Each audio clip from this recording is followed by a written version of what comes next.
যে মা সন্তান প্রসব করতে যায় এরা মারা যায়, এরা শহীদের মৃত্যু লাভ করে কিয়ামতের ময়দানে বিনা হিসাবে জান্নাতে চলে যায়। হাদিস শরীফের মধ্যে আল্লাহ রাসূল ফরমান, যেই মা পেটে সন্তান ধারণ করে কষ্টগুলি সহ্য করেছে সন্তানকে প্রসব করার সময়, সুম্মা সাবিলা ইয়াসসারা, আল্লাহ পাক বলেন তোমরা এটা টের পাও না। তাফসীরে লিখছেন বিস্তারিত কথা।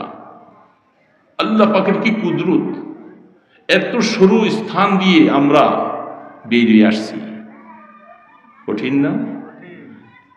এটুকু একটা বাচ্চা মা প্রসব করলেন, মার জীবন যেতেও পারে বাঁচতেও পারে। ওই জমানায় সমস্ত মায়েরা এই প্রসব বেদনার অবস্থা যখন আসে, আশপাশে শাশুড়ি ভাই বোন যারা আছে সবাইকে স্বামীর থেকেও মাফ নিয়ে নেয় যে আমাকে মাফ করে দিও, হয়তো আমার এই প্রসব বেদনায় জীবন চলে যেতে পারে। ঠিক না ঠিক? ওই সময় কি একটা ব্যবস্থাপনা আল্লাহ পাক করেন, এটা তাফসীরের দ্বারা আমরা কিছু বুঝছি না, তবে আমাদের বোঝার কোনো অবস্থা নেই।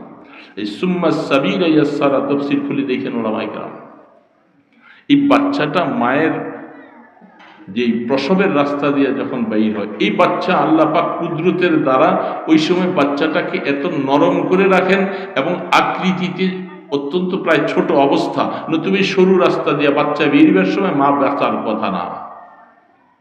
এই জন্য আল্লাহ কোরআন বলতেছেন, আমি আল্লাহ পাক ওই কুদরতের দ্বারা তখন তার এই বাচ্চাটাকে ওই সময় আমি প্রসব করাই। বাচ্চা প্রসবের সাথে সাথে বাচ্চার শরীরের ঘটনা একটা সেকেন্ডের ভিতরে মা বাবার সামনে অন্যরকম হয়ে যায়, যেটা বাইরে হওয়ার সময় ছিল। সেখানে কুদরতের কাজ চলতে থাকে। আল্লাহ সুবহানাহু ওয়া তাআলা তিনি বলতেছেন, আমি এই মা যারা এই তিনটা কাজ করলো, এ মায়েরা শুনে নিও। কথা প্রসঙ্গে কেন কথা আসছে যেন বুঝতে পারিনি। মাদের জন্য এখানে আল্লাহ অনেক বড় একটা আশ্বাসের বাণী শুনেছে। যারা দুধ পান করায় কষ্ট করে, ঘুমাইতে পারে না, বাচ্চা দুধের জন্য কান্দে, মা যে কত ঘুম হারাম করছে এটা তার হিসাব নেই। বাচ্চাকে দুধ পান দেয়, মাকে ঘুমাইতে দেয়নি শান্তিতে। এখন এই বাচ্চাকে দুধ পান করে, তাকে কষ্ট করে লালন পালন করলেন। আল্লাহ সুবহানাহু ওয়া তাআলা বলেন, তোমাদের মহিলারা তোমাদের থেকে আমি বেশি হিসাব নিব না। এই জন্য হাদিস শরীফে পাওয়া যায় 4টা ব্যাপারে তাদের প্রশ্ন করা হবে, আর এরা যে সন্তান ধারণ করে সন্তানকে লালন পালন করলো, এর বিনিময়ে আমি আল্লাহ ওদেরকে মাফ করে দেব। আপনাদের কষ্ট হবে ওদেরকে মাফ করলে? এই যে তারা এই কষ্টগুলি করলেন, এর বিনিময়ে আমি তাদেরকে মাফ করে দেব। এই কারণে হাদিসের মধ্যে পাওয়া যায়, একজন সাহাবীর একটা সন্তান মেয়ে, দ্বিতীয়টা সন্তান মেয়ে, তৃতীয়টা সন্তান মেয়ে। রাহমাতুল আলামের কাছে যখন বললেন, আল্লাহ রাসূল বলেন, সাহাবী শুনে নাও, 3টা মেয়ে সন্তানকে যে লালন পালন করে বিবাহ শাদী তাকে এলেম শিখাইবার ব্যবস্থা করে তাকে এইভাবে করে বড় করবে, কিয়ামতের ময়দানে 3টা সন্তান মায়ের উসিলায়, মেয়ের উসিলায় তার মা বাবাকে আল্লাহ নাজাত দান করবে। আর আমরা কি করি, মেয়ে সন্তান হলে চেহারা মলিন হয়ে যায়। আপনারা তো মলিন করেন না, কি বলেন? অনেক সময় বন্ধুদের কাছে বলা হয় সন্তান হবে হবে, হঠাৎ করে ফোন দেওয়ার পরে এখন খুশি মনে কথাটা বলে না, জিজ্ঞাসা করলে মেয়ে হয়েছে। যে ছেলে হলে খুশিতে বলে, মিষ্টি হাদিয়া পাঠায়, মেয়ে হওয়ার কারণে খুশিতে বলে না। এরকম অনেক প্রমাণ আছে। আপনি কি প্রমাণ পাইছেন এরকম? বলেন তো, এরকম মানুষ আছে না নাই? ইয়াহাবু লিমান ইয়াশাউ ইনাসা ওয়া ইয়াহাবু লিমান ইয়াশাউ যুকুর। আল্লাহ পাক বলেন, আমি যার জন্য পছন্দ করি তাকে আমি মেয়ে সন্তান দেই, যার জন্য পছন্দ করি তাকে পুত্র সন্তান দিই। এটা আমার সিদ্ধান্ত, কারো সিদ্ধান্ত না। তাহলে মেয়ে সন্তান হওয়ার পরে নারাজ হলে মানে আল্লাহর সিদ্ধান্তের বিপরীত চলে গেলাম, এটা কি আল্লাহ খুশি হবে না বেজার হবে? কঠিন। শুধু তাই নয়, কোরআনের মধ্যে আল্লাহ ঘোষণা বলছেন, ওয়াইজা বুশিরা বিল উনসা যাল্লা ওয়াজহুহু মুসওয়াদ্দা ইন্না যালজালাতাস সাআতি শাইউন আযীম। يوم ترونها تذهل كل مرضعة عما أرضعت وتضع كل ذات حمل حملها وترى الناس سكارى وما هم بسكارى ولكن عذاب الله شديد الله আল্লাহ পাকের কোরআন সূরা হজ খুলে দেখবেন প্রথম দিয়ে আয়াতগুলি ভয়াবহ কথাগুলি আল্লাহ পাক বলছেন। কঠিনতম পরিস্থিতি, মায়ের সন্তানটা গর্ভে নিয়ে মারা গেছে, কিয়ামতের ময়দানে সন্তানটা প্রসব হয়ে যাবে, মা টেরও পাবে না। নামাজ 5 ওয়াক্তই তো ফরজ নাকি বলেন না? কিছু ফরজ কিছু নফল। মুমিনের জন্য 5 ওয়াক্ত নামাজ ফরজে আইন। 5 ওয়াক্ত নামাজ না পড়লে তার জন্য মাসালা জটিল আছে। 2 ওয়াক্ত পড়লাম, 1 ওয়াক্ত পড়লাম, আবার পরে 2-3 ওয়াক্ত ছেড়ে দিয়ে আর ওয়াক্ত পড়লাম, এটা কঠিন মাসালা। এগুলি একটা ফিকহি মাসালা, আলোচনা করার তো প্রয়োজন নাই। যারা 1 ওয়াক্ত 2 ওয়াক্ত পড়ে মাঝখানে গ্যাপ দিয়ে আবার 3য় ওয়াক্ত পড়ে, তার ওই আগের নামাজগুলি সব বাতিল হয় না।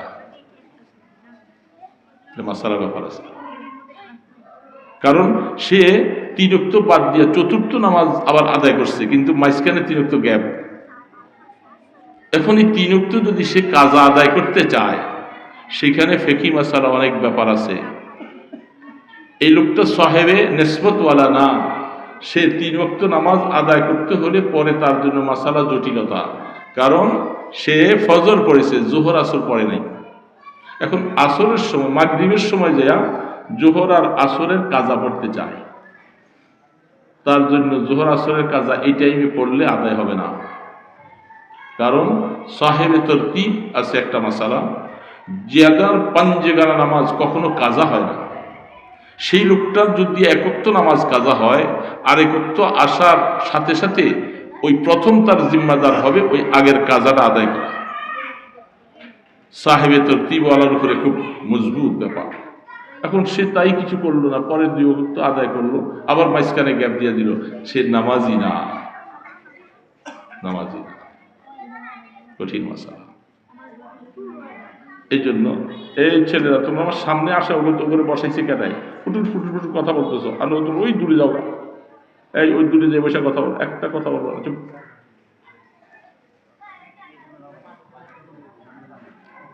তোমরা ছেলেপেলেরা ওয়াজ বুঝে না। অনেক জায়গায় দেখা যায় ছোট বাচ্চারা সামনে, মুরব্বীরা পিছিয়ে। যাদের উপরে শরীয়ত আছে, যাদের গুনাহ আছে, তাদেরকে সামনে বসাইতে হবে, এদেরকে বুঝাবার জন্য। আর এরা তো নাবালক মানুষ, এখন আমল নামাই চালু হয়নি, ওদের না সওয়াব আছে না গুনাহ আছে, এদের কোনো গুনাহ নেই। এদের সওয়াব যেটুক হয় এটা মা বাবার আমল নামায় যোগ করে দেওয়া হয়। সুবহানাল্লাহ। কার আমল নামায়? এটা আল্লাহ পাকের বহুত বড় ইহসান, দয়া। এই বাচ্চাগুলিকে মা কষ্ট করে পেটে ধারণ করছে, 9 মাস 9.5 মাস কষ্ট, কত কষ্ট। এই কষ্ট পৃথিবীর মধ্যে মা ছাড়া আর কেউ বুঝবে না। আমরা যেটুক বলি থিওরিক্যাল বলি, আমরা এটা বুঝবো কেমন করে? হ্যাঁ, সাপে ধ্বংসিনী যাকে, সে কি করে বুঝিবে কি যাতনা বেশি? বুঝতে পারবে তো মা বুঝবে, যেহেতু মা পেটে ধারণ করছে, সে বুঝবে সন্তানটা পেটে ধারণ করে রাখতে কত কষ্ট। এটা বাবা কুঠিবার তাকে বললেও বোঝাতে পারবে। কি বল, পারবেন? চুপ করে থাকলেন কে? পারবেন? মার অবদান। এই জন্য হাদিসের ভাষায় মার হকের কথা 3 বার বলছেন, শুধু 1 বার বলছেন বাবার হক। রাগ করলেন বাবারা? রাগ করলেন। মায়ের হকের কথা সাহাবী জিজ্ঞাসা করছেন, মা বাবার হক কমরে। রাসূল বলছেন তোমার মা, তোমার মা, তোমার মায়ের হক আগে। 3 বার বলছেন, 4র্থ নম্বর বলছেন বাবার হক। আল্লাহ রাসূল বুঝছে, কারণ যে 3টা কষ্ট মা সন্তান পালতে, 3টা কষ্ট শুধু একেবারেই মায়ের জন্য খাস, বাবা এর মধ্যে সামান্য কিছু অংশ। পেটে ধারণ করার কষ্ট শুধু কার? বলেন না আওয়াজ দিয়ে, কার? দুধ পান করার কষ্ট কার? এই সন্তান পায়খানা প্রস্রাবগুলি পরিষ্কার করার কষ্ট কার? এই তিনটা কাজ শুধু মা করেন এককভাবে, বাবা নয়। যার কারণে মায়ের হক সম্পর্কে রাসূল বলেছেন তোমার মা উম্মিকা উম্মিকা উম্মি। চতুর্থ নম্বরে বাবার হকের কথা বলছেন। বাবাকে বাদ দেন নাই, কিন্তু মায়ের হক বেশি। এই সন্তানটা পেটে নিছেন, প্রসব বেদনা, কষ্ট। আল্লাহ পাক কোরআনে বলছেন সুম্মাস সাবিলা ইয়াসসারা, এ মায়েরা সন্তান পেটে ধারণ করলাম। এখনকার জামানায় শুধু সিজার আর সিজার হচ্ছে। এমনও সংসারে ঘরে মায়ের পেটে 10 জন, 11 জন, 12 জন সন্তান, 15 জন সন্তান পর্যন্ত হয়েছে। আমার কাছে প্রমাণ আছে। সিজার বলতে ছিল না, কোনোদিন সিজারের কাছেও যায় নাই। সিজার নাই, যাবে কোথেকে? কিন্তু সন্তান বেঁচে আছে এখনো প্রায় 10 জন, 11 জন। জন্ম হয়েছিলেন প্রায় 15 জনের মতো, 3-4 জন মারা গেছে একই মায়ের পেটের থেকে। কি করে সম্ভব হলো? এখনকার জমানায় একটা কি দুইটা সন্তান আসলেই তো মাও পেরেশান, বাবাও পেরেশান, ঠিক না? এখন সিস্টেম তৈরি হয়েছে, পেরেশান নেই, তাড়াতাড়ি সিজারে যাও, ডাক্তারের কাছে গেলেই সিজার হয়ে যাও তাড়াতাড়ি, কারণ কষ্ট আসবে না, কষ্ট বুঝতে পারতে চায় না। যেই মা সন্তান প্রসব করতে যায় যারা মারা যায়, এরা শহীদের মৃত্যু লাভ করে কিয়ামতের ময়দানে বিনা হিসাবে জান্নাতে চলে যাবে। হাদিস শরীফের মধ্যে আল্লাহ রাসূল ফরমান, যেই মা পেটে সন্তান ধারণ করে কষ্টগুলি সহ্য করেছে সন্তানকে প্রসব করার সময়, সুম্মাস সাবিলা ইয়াসসারা, আল্লাহ পাক বলেন তোমরা এটা টের পাও না। তাফসীরে লিখছেন বিস্তারিত কথা। আল্লাহ পাকের কি কুদরত, এত সরু স্থান দিয়ে আমরা বেরিয়ে আসছি, কঠিন না? এটুকু একটা বাচ্চা মা প্রসব করলেন, মার জীবন যেতেও পারে, বাঁচতে পারে। ওই জমানায় সমস্ত মায়েরা এই প্রসব বেদনার অবস্থা যখন আসে, আশপাশে শাশুড়ি ভাই বোন যারা আছে সবাইকে, স্বামীর থেকেও মাফ নিয়ে নেয় যে আমাকে মাফ করে দিও, হয়তো আমার এই প্রসব বেদনায় জীবন চলেও যেতে পারে, ঠিক না ঠিক? ওই সময় কি একটা ব্যবস্থাপনা আল্লাহ পাক করেন, এটা তাফসীরের দ্বারা আমরা কিছু বুঝছি না, তবু আমাদের বোঝার কোনো অবস্থা নেই। এই সুম্মাস সাবিলা ইয়াসসারা তাফসীর খুলে দেখেন ওলামায়ে কেরাম, এই বাচ্চাটা মায়ের যে প্রসবের রাস্তা দিয়ে যখন বের হয়, এই বাচ্চা আল্লাহ পাক কুদরতের দ্বারা ওই সময় বাচ্চাটাকে এত নরম করে রাখেন এবং আকৃতিতে অত্যন্ত প্রায় ছোট অবস্থা, নতুবা সরু রাস্তা দিয়ে বাচ্চা বেরিবার সময় মা বাঁচার কথা না। এই জন্য আল্লাহ কোরআন বলতেছেন, আমি আল্লাহ পাক ওই কুদরতের দ্বারা তখন তার এই বাচ্চাটাকে ওই সময় আমি প্রসব করাই। বাচ্চা প্রসবের সাথে সাথে বাচ্চার শরীরের ঘটনা একটা সেকেন্ডের ভিতরে মা বাবার সামনে অন্যরকম হয়ে যায়, যেটা বাইরে হওয়ার সময় ছিল। সেখানে কুদরতের কাজ চলতে থাকে। তো আল্লাহ সুবহানাহু ওয়া তাআলা তিনি বলতেছেন, আমি এই মা যারা এই তিনটা কাজ করলো, এ মায়েরা শুনে নিও। কথা প্রসঙ্গে কেন কথা আসছে যেন বুঝতে পারিনি। মাদের জন্য এখানে আল্লাহ অনেক বড় একটা আশ্বাসের বাণী শুনেছে। যারা দুধ পান করায় কষ্ট করে, ঘুমাইতে পারে না, বাচ্চা দুধের জন্য কান্দে, মা যে কত ঘুম হারাম করছে এটা তার হিসাব নেই। বাচ্চাকে দুধ পান দেয়, মাকে ঘুমাইতে দেয় নাই শান্তিতে। এখন এই বাচ্চাকে দুধ পান করে, তাকে কষ্ট করে লালন পালন করলেন। আল্লাহ সুবহানাহু ওয়া তাআলা বলেন, তোমাদের মহিলারা তোমাদের থেকে আমি বেশি হিসাব নিব না। এই জন্য হাদিস শরীফে পাওয়া যায় 4টা ব্যাপারে তাদের প্রশ্ন করা হবে, আর এরা দিয়ে যে সন্তান ধারণ করে সন্তানকে লালন পালন করলো, এর বিনিময়ে আমি আল্লাহ ওদেরকে মাফ করে দেব। আপনাদের কষ্ট হবে ওদেরকে মাফ করলে? এই যে তারা এই কষ্টগুলি করলেন, এর বিনিময়ে আমি তাদেরকে মাফ করে দেব। এই কারণে হাদিসের মধ্যে পাওয়া যায়, একজন সাহাবীর একটা সন্তান মেয়ে, দ্বিতীয়টা সন্তান মেয়ে, তৃতীয়টা সন্তান মেয়ে। রাহমাতে দো আলমের কাছে যখন বললেন, আল্লাহ রসুল বলেন, সাহাবী শুনে নাও, 3টা মেয়ে সন্তানকে যে লালন পালন করে বিবাহ সাথী তাকে এলেম শিখাইবার ব্যবস্থা করে তাকে এইভাবে করে বড় করবে, কিয়ামতের ময়দানে 3টা সন্তান মায়ের উসিলায়, মেয়ের উসিলায় তার মা বাবাকে আল্লাহ নাজাত দান করবে। আর আমরা কি করি? মেয়ে সন্তান হলে চেহারা মলিন হয়ে যায়। আপনারা তো মলিন করেন না, কি বলেন? অনেক সময় বন্ধুদের কাছে বলা হয় সন্তান হবে হবে, হঠাৎ করে ফোন দেওয়ার পরে এখন খুশি মনে কথাটা বলে না, জিজ্ঞাসা করলে মেয়ে হয়েছে, কিন্তু ছেলে হলে খুশিতে বলে, মিষ্টি হাদিয়া পাঠায়, মেয়ে হওয়ার কারণে খুশিতে বলে না। এরকম অনেক প্রমাণ আছে। আপনি প্রমাণ পাইছেন এরকম? বলেন তো, এরকম মানুষ আছে না নাই? ইয়াহাবু লিমান ইয়াশাউ ইনাসা ওয়া ইয়াহাবু লিমান ইয়াশাউ যুকুর। আল্লাহ পাক বলেন, আমি যার জন্য পছন্দ করি তাকে আমি মেয়ে সন্তান দেই, যার জন্য পছন্দ করি তাকে পুত্র সন্তান দিই। এটা আমার সিদ্ধান্ত, কারো সিদ্ধান্ত না। তাহলে মেয়ে সন্তান হওয়ার পরে নারাজ হলে মানে আল্লাহর সিদ্ধান্তের বিপরীত চলে গেলাম, এটা কি আল্লাহ খুশি হবে না বেজার হবে? কঠিন। শুধু তাই নয়, কোরআনের মধ্যে আল্লাহ ঘোষণা বলছেন, ওয়াইজা বুশিরা বিল উনসা যাল্লা ওয়াজহুহু মুসওয়াদ্দা ইন্না যালজালাতাস সাআতি শাইউন আযীম ইয়াওমা তারাউনাহা তাযহালু কুল্লু মুরদিআতিন আম্মা আরদাআত ওয়া তাযউ কুল্লু যাতি হামলিন হামলাহা ওয়া তারান নাসা সুকারা وما هم بسكارى ولكن عذاب الله شديد। الله আল্লাহ পাকের কোরআন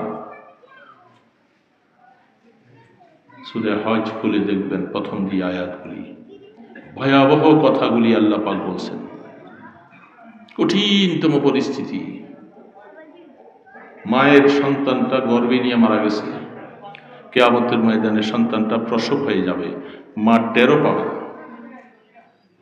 মানুষ পাগলের মতো, উন্মাদের মতো ছুটাছুটি করতে থাকবে আযাবের ভয়ে। আসলে তার মাথা খারাপ নয়, ওয়ালাকিন্না আযাবাল্লাহি শাদীদ। সেই ময়দানে হাসরে 50,000 বছর। আমাদের সকলের যাওয়া লাগবে না বাবা? বাবা, সকলের যাওয়া লাগবে না? সবাই একেবারে পৃথিবীর প্রথম থেকে পর্যন্ত যত মানুষ পৃথিবীতে আসছে, কাফের, মুশরিক, বৌদ্ধ, খ্রিস্টান, কেউ বাদ নাই, সবাইকে উঠা লাগবে, সবাইকে উঠা লাগবে। ময়দানে হাসর কত বড়, সারা পৃথিবীর মানুষ উঠবে, ঘিজ করতে থাকবে। যে যেখানে আছে পৃথিবীর পূর্ব প্রান্ত থেকে যখন ইসরাফিল আলাইহিস সালাম সিংহে ফু দিবেন, উনি সিং নিয়া প্রথম সিং ফু দেওয়ার পরে সারা পৃথিবীটা প্রলয় হয়ে যাবে, আসমানগুলি ভেঙে চুরচুর হয়ে যাবে। বিশাল পাহাড়, যারা হজে গেছেন দেখছেন, ওই সমস্ত দেশে কত পাহাড়, সমস্ত এই পাহাড়গুলি তুলার মতো উঠতে থাকবে। দ্বিতীয় সিং ফু দেওয়ার জন্য ইসরাফিল আলাইহিস সালাতু ওয়াস সালাম বাইতুল মুকাদ্দাসের মধ্যে একটা পাথর আছে, পাথরের মধ্যে দাঁড়িয়ে তিনি শিংটা হাতে নিয়ে দাঁড়িয়ে থাকবেন আল্লাহ পাকের ওয়ার্ডার অপেক্ষায়। এক শিং ফুক থেকে দ্বিতীয় সিংহা ফু দেওয়ার মাঝখানে কমপক্ষে 40 বৎসর অতিবাহিত। এটুকুর মধ্যে সবাই কবরে। দ্বিতীয় সিং ফু দেওয়ার সময় সারা পৃথিবীর সব মানুষগুলি পিপিলিকার মতো, যারা যেখানে দাফন হয়েছে, যেখানে তার সমাধি হয়েছে, সব থেকে মানুষগুলি পিপিলিকার মতো উঠবে, উঠে সবাই দৌড়াতে থাকবে ময়দান হাসরের দিকে।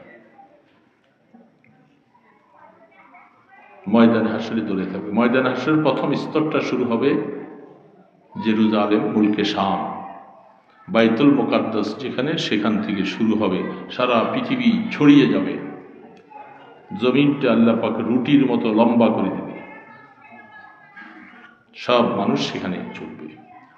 সব এই শুধু চেয়ে থেকে থেকে দৌড়াতে থাকবে, কেউ কাউকে চিনবে না, কারো পরনে কাপড় থাকবে না। আলেম বলেন, মুহাদ্দিস বলেন, মুফতি বলেন, সমস্তই উলঙ্গ উঠবে সেদিন, কারো পরনে কাপড় নেই। শুধু একমাত্র হাদিস শরীফের মধ্যে পাওয়া যায় নবী মুহাম্মদ রাসূলুল্লাহ সাল্লাল্লাহু আলাইহি ওয়াসাল্লাম। সওয়াব হলো কি হলো না? রাসূলের নামটা দুরূদ শরীফ পড়ছেন, সওয়াব হয় নাই? রাসূলের নামটা আসলে খুশিতে দুরূদ পড়ুন। একটা বার দুরূদ পড়লে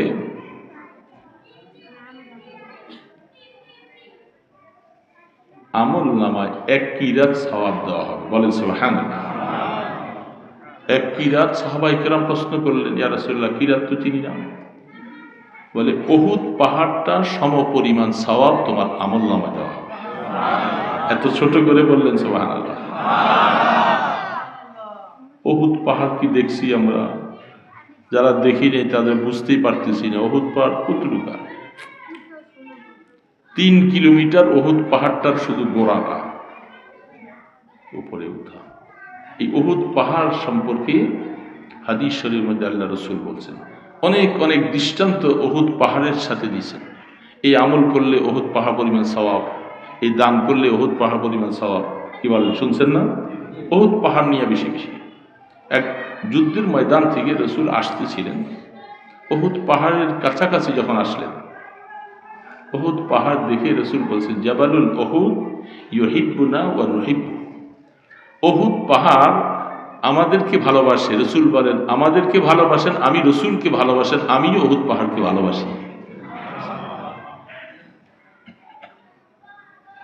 বুঝার বিষয়, পাহাড় তো একটা পাথর মাত্র, তার মধ্যে কি অনুভূতি আছে, সে কি করে ভালোবাসে। ভালোবাসার জন্য অন্তর লাগবে, দিল লাগবে, বুঝ লাগবে।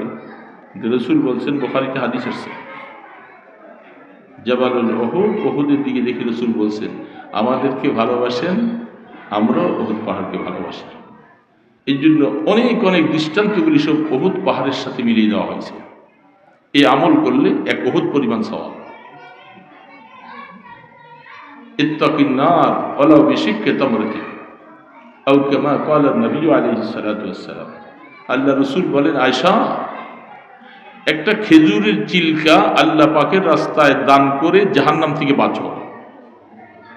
খেজুরের টুকরা, ওয়ালাউ বিশিক্কি তামরাতিন, কিছু নাই তোমার কাছে দেওয়ার মতো, একটা খেজুরের 4 টুকরা করে, এই 1 টুকরা হলো আল্লাহর রাস্তায় দান করো, বিনিময়ে জাহান্নাম থেকে তুমি মুক্তি পাইবা। এবং অন্য অন্য হাদিসের মধ্যে আসছে, এইটা দান করলে তোমাকে 1 উহুদ পরিমাণ স্বর্ণ দান করার মতো সওয়াব হবে। অনেক সওয়াব আছে। তাহলে বোঝা যাচ্ছে উহুদ পাহাড়ের অনুভূতি আল্লাহ পাক কুদরতি ভাবে দিয়েছেন, নতুবা এই কথা হাদিসে আসতো না। আমি আপনি যেরকম বুঝি, উহুদ পাহাড় নবীজিকে চিনতেন, বুঝতো, সাহাবায়ে কেরামদেরকে বুঝতো। উহুদ পাহাড়টা অনেক বড় একটা ব্যাপার। ইসলামের মধ্যে দ্বিতীয় যুদ্ধটা সংগঠিত হয়েছে কোথায়? উহুদে। প্রথম যুদ্ধ গজওয়ায়ে বদর, দ্বিতীয় যুদ্ধ উহুদ। বদরের জায়গায় গেছিলাম দেখতে, এই কিছুদিন আগে উমরা গেছিলাম। বদর প্রান্তে যাওয়ার সময় রাস্তার পাশে 2টা কুয়া আছে। একটাকে বীরে শেফা বলা হয়, বীরে শেফা, এই কুয়াটার পানি খাইলে রোগ মুক্তি হয়ে যায়। আরেকটা কুয়াকে বীরে রুয়া বলা হয়। যে কূপটার মধ্যে নবী করিম সাল্লাল্লাহু আলাইহি সাল্লাম তিনি একবার কুলি করে একটা কুলি সেই কুয়ার মধ্যে ফেলছেন। আজ 1450 বছর পর্যন্ত কুয়ার পানি আর বন্ধ হয়নি। মুসলমান সুবহানাল্লাহ বলবে না, মুসলমান কি বলবে? মুসলমান সুবহানাল্লাহ বললে যে আমল নামার সাথে সাথে হাজার হাজার নেকি হয়, এটা মুসলমান বুঝে না।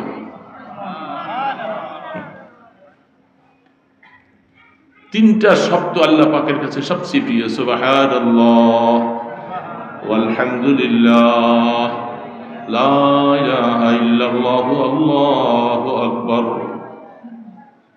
সুবহানাল্লাহি ওয়া বিহামদিহি সুবহানাল্লাহিল আযীম। অনেক বড় প্রিয় শব্দ এগুলি আল্লাহ পাকের কাছে। ইমানদার প্রাণ খুলে পড়ে। এ বাবা শুনো, আল্লাহ পাকের আরশ সম্পর্কে হাদিসের মধ্যে বয়ান আছে। আরশটা, কুরসিটা আরশের উপরে বসা। এটা একটা টেবিল স্টেজ, চেয়ার দুইটা বসাইছে। আরো কতগুলি চেয়ার বসাইতে পারবে না এখানে? তাহলে এই স্টেজটার তুলনায় কুরসি দুইটা খুবই ছোট। আরো কমপক্ষে 10টা 12টা 15টা চেয়ার বসাইতে হবে। ঠিক আল্লাহ সুবহানাহু ওয়া তাআলার যে আরশ,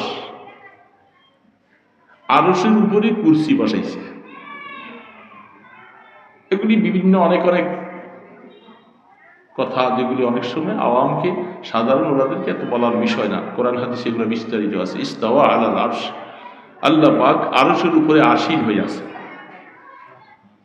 আরশের উপরে আসীন মানে আল্লাহ পাক কুরসির মধ্যে আসীন, কুরসিটা আরশের উপরে। তো কুরসির বর্ণনাটা আপনারা পাইছেন, কোথায় পাইছেন?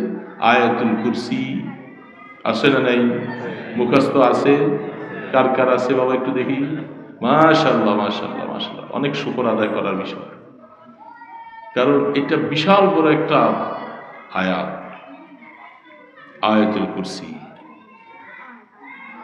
রাসূল করিম সাল্লাল্লাহু আলাইহি ওয়াসাল্লাম ইরশাদ ফরমান, উম্মতেরা, এ আমার উম্মতের নারী পুরুষ, ফরজ নামাজ তোমরা তো পড়ো। কি বাবা, নামাজ পড়ি না? না পড়ি? সবাই পড়ি না? নামাজ কারা কারা পড়ি দেখি, হাত দেখি। 5 ওয়াক্ত। এবার কিছু কিছু হাত হয়তো নেমে যাবে।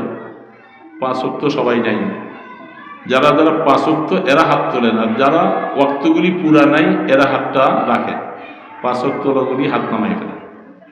যারা 2 ওয়াক্ত 1 ওয়াক্ত পড়ি, এরকম বাবাজিরা কারা আছি, আমি তোমাদেরকে বোঝাবার জন্য বলছি, কষ্ট দেওয়ার জন্য না। তুমি হাত তোলো।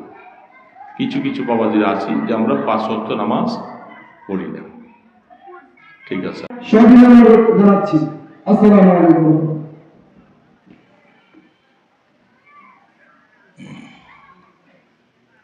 আসসালামু আলাইকুম ওয়া রাহমাতুল্লাহি ওয়া বারাকাতুহু।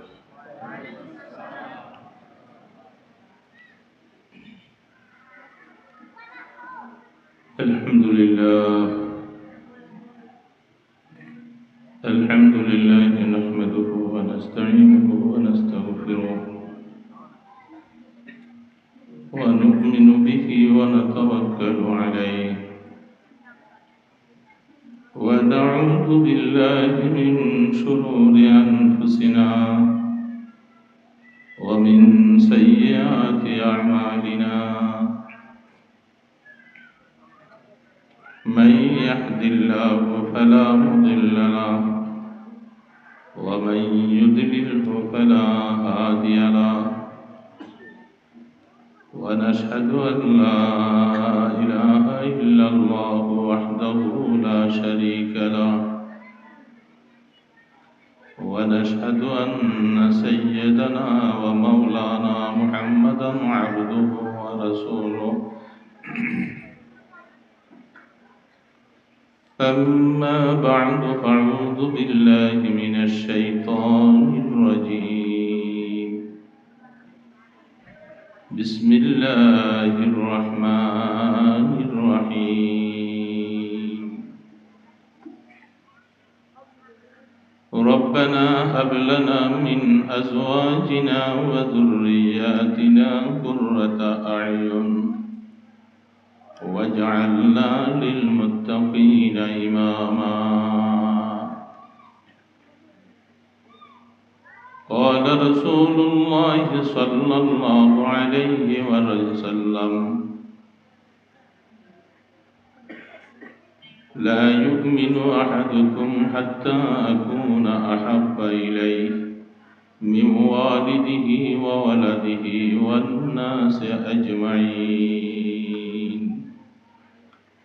صدق الله المولانا العظيم وصدق رسوله النبي الكريم ونحن على ذلك من الشاهدين والشاكرين والحمد لله رب العالمين درود شريف পড়ি সকলে اللهم صل على سيدنا محمد وعلى آل سيدنا محمد كما صليت على سيدنا إبراهيم وعلى آل سيدنا إبراهيم إنك حميد مجيد اللهم بارك على سيدنا محمد وعلى آل سيدنا محمد كما باركت على سيدنا إبراهيم وعلى آل سيدنا إبراهيم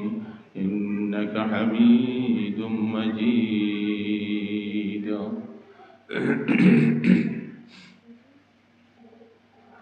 মারকাজুল মদিনা তাহফিজুল কোরআন মাদ্রাসার উদ্যোগে দস্তারবন্দি উপলক্ষে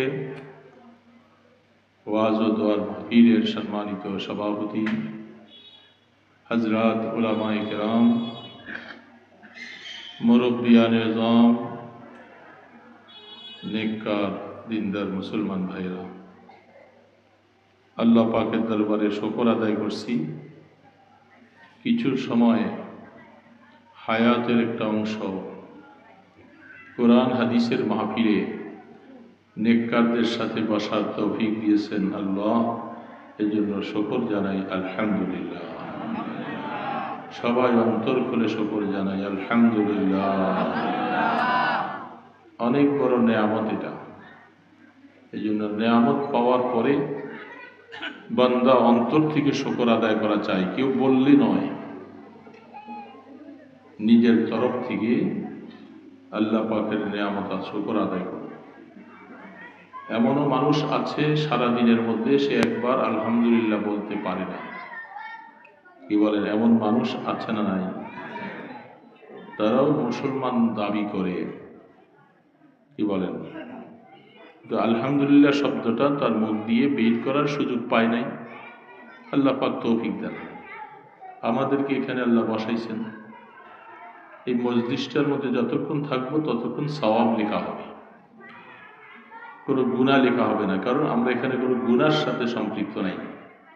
এই সময়ের মধ্যে যারা বসছি আল্লাহ পাকের গুণগান গাবো, তার পয়গম্বরের উপরে দুরূদ ও সালাম পাঠ করব, আমাদের হায়াতটা দামি হয়ে যাবে।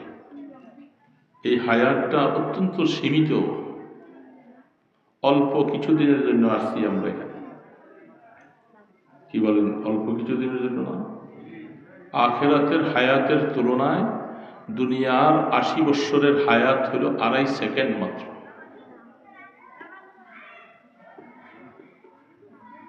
দুনিয়ার কোনো মানুষকে যদি হায়াত দেওয়া হয় ৮০ বৎসর, আখিরাতের যে হায়াতটা সেই তুলনায় কয় সেকেন্ড? আওয়াজ মাইকে ৫০,০০০ বৎসর যদি ময়দানে হাসরি থাকতে হয়, কত বৎসর? ৫০,০০০ সানা, ৫০,০০০ বৎসরের কথা কোরআনে এক আয়াতে আছে, হাফিজ কোরআন আছে, অন্য আয়াতে আরো বিভিন্ন শব্দ বলছে। তো ৫০,০০০ বৎসর পর্যন্ত শুধু ময়দানে হাসরেই থাকা। ময়দানে হাসরটা বুঝতেছেন তো?